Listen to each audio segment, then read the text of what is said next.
Hi guys, and welcome back to my channel. I'm just doing this little impromptu intro because I forgot to film one and I've spent all day editing this video, so I kind of look like crap right now. Please ignore that. And also I rearranged my room, so that is why there is a single Stray Kids poster on the wall over here. We're just gonna ignore how weird that looks. Anyway, just wanted to film this intro. Oh my god. Hello? Just wanted to film this intro to say that in this video, we're going to be talking about episodes 4 and 5 of the Percy Jackson TV show. So if you have not watched those, if you care about spoilers for the show or the books, just giving you a heads up. But anyway, without further ado, here we go. Okay, it's currently 9:15 at night, January 4th. I've just decided to say fuck it, and if my family can hear me speaking, they can hear me speaking. So we're gonna go for it. Mostly because I spent the last hour searching everywhere for my AirPods, have absolutely no idea where they went. Super fun time. It is technically Thursday. The new episode, episode 4, came out on Tuesday night, and I've been putting it off because I've been wanting to film my reaction. So the self-control that I have for watching this series now that I've started it is astonishing to me, because normally I have zero. So very proud of myself this time. Anyway, just like last time, I'm not gonna have the show on the screen anywhere. I'm just gonna like record when there's something worth talking about. So I'm gonna try to go like a little bit more in depth, I guess, in the episode, but it's only 34 minutes. 34 minutes, excuse me. And Disney Plus has credits that are like literally 7 minutes long. So you know this episode is only like 28 minutes. So that is disappointing. This better be really good episode. If this is not the best episode that I have ever seen so far, I'm gonna be really mad. This is the episode though with the St. Louis Arch, the Chimera battle. I'm pretty sure this is the episode where he falls and then realizes he can breathe underwater. In the last video, I remember saying that I wasn't really sure what I was excited to see. That's a lie. The reason that I said that was because I couldn't remember what happened in this book. How many times have I read this book and I couldn't remember what happened in it? What a fake fan. I'm just kidding. I have a terrible memory is what it is. The Tunnel of Love, the battle with Ares, Luke betraying him, the casino, the Lotus Casino. Oh my god. I'm such a fake fan. I'm gonna start this episode and stop giving myself secondhand embarrassment. It's not even secondhand. It's just flat out embarrassment. It's fun. It's a great time. I love being me. Okay, I'm literally like 3 minutes into this and I already have things to talk about because I'm sure this is all gonna make sense, but right now, what is this episode? First of all, the very opening scene with the pool is giving me major flashbacks to the opening scene of the original Percy Jackson movie with Logan Lerman sitting in the pool and him being underwater for like 7 minutes and nobody thinking that that was weird. It's giving me flashbacks and I don't want that. So no thank you. Second, did anybody else notice that the child actor that they have portraying young Percy, I feel like in the first episode when they had him in there, am I crazy or did he have blue eyes and then in this episode he has brown eyes? Like, I think I gotta go back. Like, this child definitely has brown eyes here. Like, it's such a small thing. I'm so sorry I'm nitpicking. It wouldn't be an issue if I wasn't 100% sure that he didn't have blue eyes in the first episode. I'm not gonna go back and check. I might after I finish this episode, and we'll do our little detective work then. Just inserting this clip in here to, like, his eyes are like, I can't tell. I don't know why this is so important to me. It really just isn't important. Anyway, we're moving on. It's just like a continuity thing. Like, I get that he's a child, and making him wear colored contacts is kind of strange for a child to do. Children wear contacts?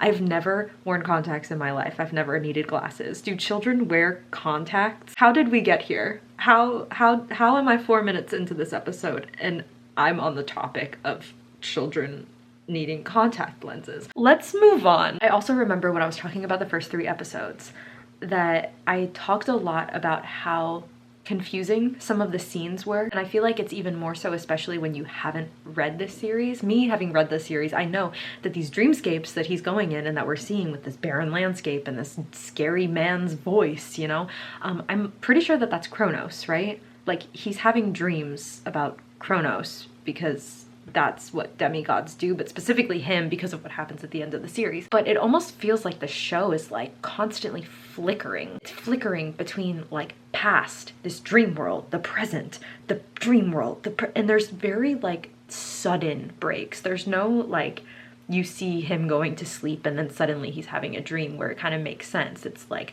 suddenly he is a child refusing to swim in a pool, and then he's on this barren landscape with Kronos talking to him, and then he's 12 years old and suddenly has blue eyes. I'm just, don't get me wrong. Don't get me wrong, I absolutely love this show still. I think that this is so much of a better adaptation than the movie so far. These are just things that I'm noticing in the first 4 minutes of this episode. And for me, I keep coming back to the fact that it's only 34 minutes long. We need more content. Okay, that's it. Goodbye. I've spoken enough. Okay, second update. Ooh, that's kind of creepy, having my closet open like that. Let's go close that. That's a little, I don't like that. The second update of the night. I'm almost halfway through the episode. It has 17 minutes left. The Chimera just started attacking them on the train. We've all established that my memory is shit. So what I remember about this scene in the book is that they're at the St. Louis Arch and they are doing something. Why were they at the Arch? I remember there being like an elevator and like a tour group or something, and then they went up. Oh no, I'm thinking of the dam. Am I thinking of the Hoover Dam when they did all of like the dam jokes? Well, I feel like everything that I knew about this scene is completely and irrevocably changed. I don't even know what I know anymore. Anyway, back to the show though. The Chimera is attacking them on the train. They did say that they're in St. Louis, and the episode is called I Plunged to My Death. So I suppose we'll just wait and see what happens. I really like the actress who played Echidna. I thought that the way that she portrayed the character and like acted the scene out, honestly felt like it was word for word and exactly what I visioned from the book. Usually when one of like the gods is introduced or something, or has an interaction with the characters, that is like kind of exactly how I picture it in my head going. Like the tone, the overall like vibe of the conversation, which is not good. So I really liked that. Yeah, so now we're just gonna see them run for their lives. And right now I'm just staring at this crumpled door. This whole time I've been talking, this is what's been on my screen.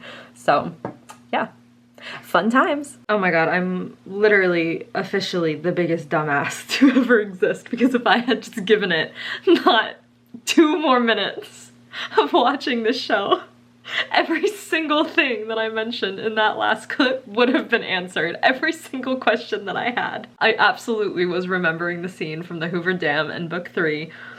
They're going to the St. Louis Arch because it's a monument of sorts that was made for Athena or by Athena, or I don't know. I was too busy laughing at myself. Anyway, back to the show now. Goodbye. I'm sorry, I'm fucking cackling right now. Okay, I can't even explain. I just have to go back. I have to go back. I can't. Careful. I think you're about to call me a friend. Somewhere around here, the Oracle is laughing at us, but you know.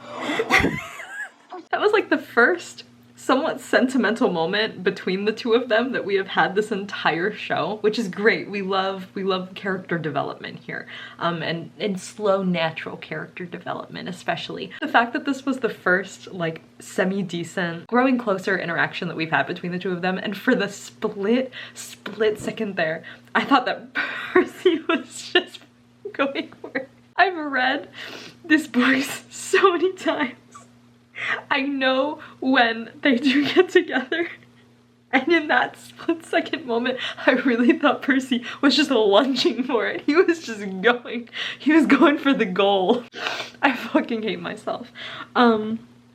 Anyway, I'm gonna watch him fight to his almost death while he's trying to struggle with the poison stinger that he got stuck in his shoulder, you know? Just demigod things. Okay, it ended up being exactly the way that I wanted it to, which I'm not bad about in the slightest. I'm very, very, very happy about that. We got everything. And I was right. There were groups of people at the St. Louis Arch. So technically, I think I was like combining the Hoover Dam scene and the St. Louis Arch scene in the same scene.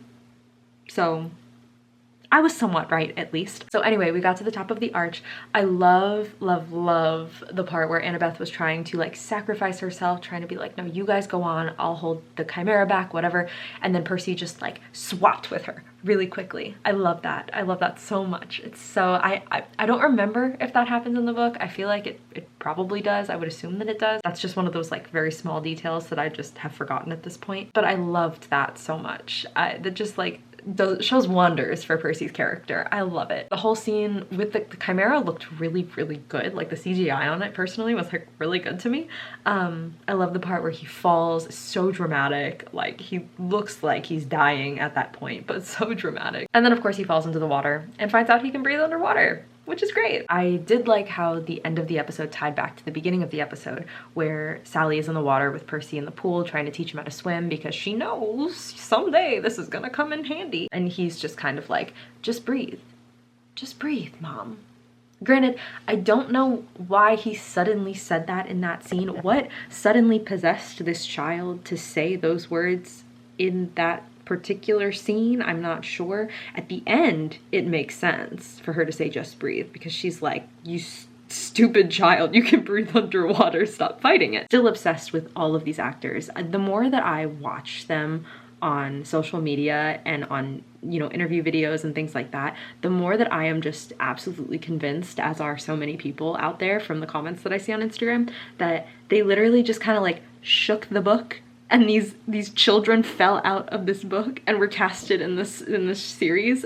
They're incredible. They're exactly what I picture these characters being like, and I love them to death for it. Anyway, that was the 4th episode. It was actually good. It was a good episode from what I had thought. Again, the beginning, a little wonky. Like, I get why we opened with the pool. I get actually, no, I don't really get the dreamscape with Kronos as a child. But I mean, we can go with it. It's fine. But I would say like up until the point where we got to the present, where like they were sleeping on the train all the way to the end of the episode, it was good. I liked it. And I think that their chemistry is getting really better too. Especially Percy and Annabeth. Anyway, I keep babbling on. I'm trying to end this so I can go to sleep, and I keep babbling. That was episode 4. I don't know yet if I'm going to include episode 5 in this video too, or just do 4. I don't know. You'll know when I upload the video. But anyway, I'm so excited for episode 5. Oh my god. There's only 8 episodes in this whole season. That is offensive to me. 8 episodes? But there was like a teaser on Instagram that I think people were saying was kind of like teasing that season 2 was coming, or at least the confirmation of season 2 was coming. So cross those fingers, you guys. Hi, welcome back. Today's January 13th. Do you want to come sit up here with me? Come sit with me. Okay, good boy. As I was saying, today's January 13th. Right now it's pretty rainy and like it feels like it's about to storm. Like, you know that feeling when the clouds roll in, the wind is blowing, and you're like on the verge of a storm but not quite there yet? That's where we are right now in Florida. So right now, Maverick needs a friend. Real quick before we watch the next episode, I just want to say, please ignore this little like scratch that I have up here on my head. If you can see that, it's not gonna focus, but it's fine. I was dressing a mannequin at work, and he decided to fight me, and he won. So now I have to deal with this on the middle of my forehead until it goes away. So just ignore that. So today we're watching episode 5 called A God Buys Us Cheeseburgers. And if you guys are fans like me, we know that this episode is gonna have to do with Aries, not only because he was used as the thumbnail of the video, but also because of the book. So I'm hoping that we get like the Tunnel of Love scene, the Aries scene, the diner, like all of the things. Stuff that we have not yet seen adapted into like film. Like, the movie did not have any of these scenes in it, I don't believe, and if I'm wrong, don't worry about correcting me because I don't really care. I'm just really excited to see it in this format, in this show. So I always end up watching these episodes twice. The first time here with you guys, and then the second time I actually watch them again, but with my mom this time. Actually really helps me because some of the acting that I feel like lines didn't get pulled off right, or they just felt kind of awkward to me or whatever. The second time that I watched the episode, I actually like it so much more. Like the second time that I watched the last episode, I realized that the sort of like weird intro to the beginning of the episode and like the sudden switch from like this super dramatic scene of like child Percy talking to Kronos and then all of a sudden like them sleeping on the train car.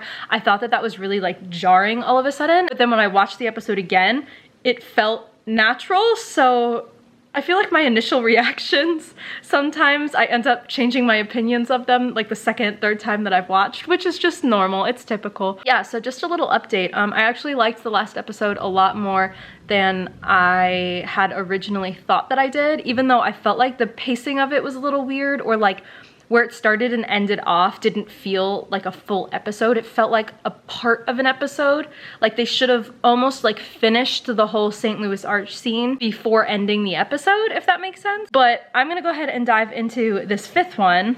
Oh, he's scared of the thunder. Oh no, not on the computer. Oh no. I'm gonna go ahead and watch the fifth episode and come back and talk to you guys if there's anything that I have to report. Also, if you can hear like very faint EDM music, my brother is working out outside, so there's that. Anyway, okay, gonna watch the episode. Talk to you guys in a bit.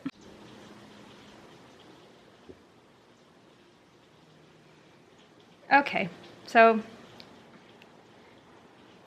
we're just gonna have to do this like this. First of all, Percy coming out of the water, just casual, just like, hey, how's it going?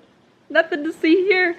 It's exactly what I picture in the book. These actors, they are so perfectly coded for these characters. I love them to death. And then Annabeth hugging Percy was just like everything. And then of course, Percy completely misunderstanding and going, you know, oh, are you being weird because you hugged me? Like, that's fine, we're friends now, right? Like, bro. This is Annabeth we're talking about. Now they're on the run from the cops, which is always a fun thing to do as a 12-year-old.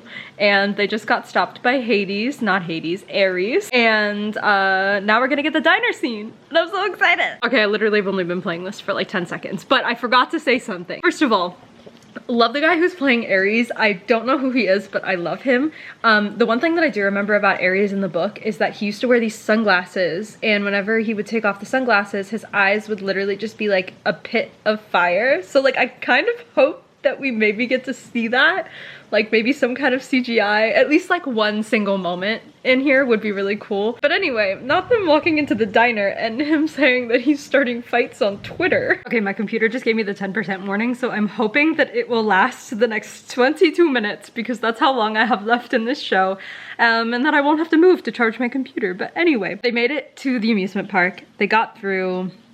Festus built it, we learned all of that, yada yada yada. What I want to talk about is the conversation between Grover and Ares, because truth be told, and to be completely honest, I don't remember this.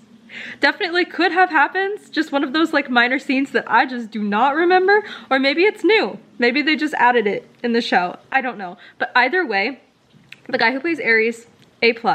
But Grover in this scene, Aryan in this scene, he's killing it. He is so good, so good. And I know that I liked him in the beginning. Like, obviously I liked him in the first few episodes and I continue to like him, but he is so good. I am obsessed. Yeah, I think that was all that I had. That was the only thing that I really wanted to say. 22 minutes and 10%. We'll see how this goes. Okay, I'm not done with the episode yet, and I'm not even done with the scene yet, but Annabeth just called Percy seaweed brain for the first time, and it is doing something to me. I love it so much.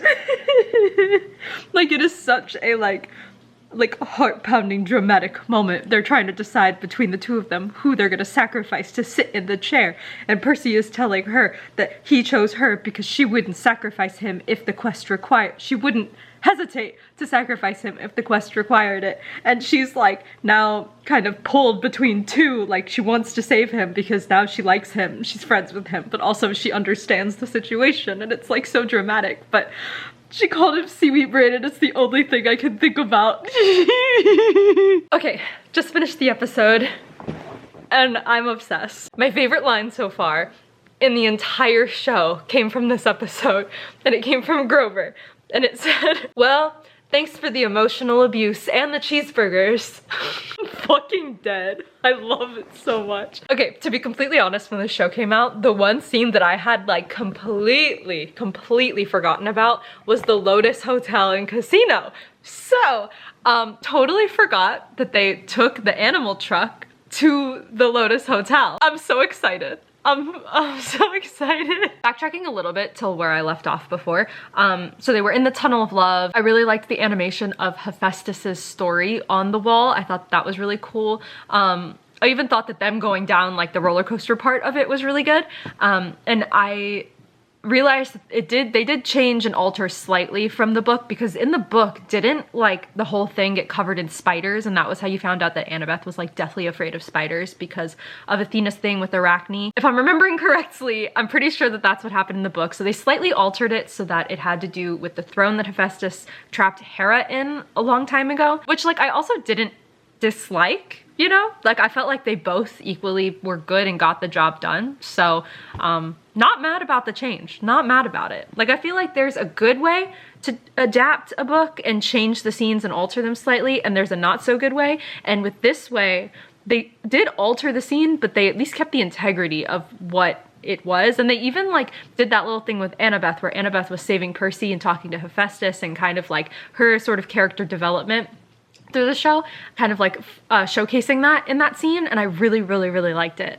Also, I just think that the Annabeth and Percy scenes are getting so good and so much better. Every scene that they're in together, there's just like this unspoken thing, and I'm here for it. We're gonna forget that they're 12 for a minute right now in this present show and just think about the future, because we know where this is going. So that's what we have to focus on. And again, I also really love Grover. I think that, you know, they all really stepped up in this episode. I remember reading on Instagram that Rick Riordan had wrote that this episode, episode 5, was the one where things really started taking off and ramping up, and he thought that this was the episode that everybody was gonna be like, oh my god, yeah, we're so excited for. And I have to agree, like there were so many good things in this episode. It also felt like a full circle episode, whereas in the last one you kind of started in a weird place and then you got your fight scene, but then it kind of cut off right afterward and you didn't really get that like fulfilling like the end of the scene. It was just kind of like cliffhanger. But whereas this one you got like the whole scene, and then it was like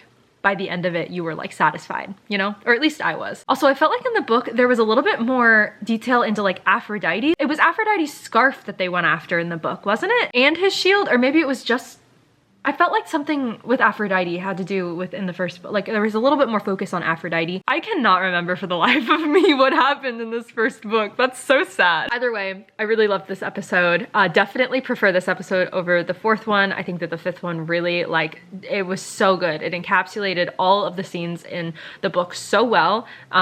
And just really like drove forward the quest and where we're going now. I'm so excited for the next episode with the Lotus Casino. I can't wait to see what they do with it. The wait to watch these, like you guys don't know how much I just want to sit down and watch this thing, but I want to be able to record like my genuine reactions at the same time. So I am being super patient for these videos, and I hope you guys are enjoying watching them. Not sure if I'm going to lump together the 6th and 7th episode and then maybe do the 8th one in its own video, but for now, I hope you guys enjoyed watching this and being here with me again. And yeah, thanks for watching.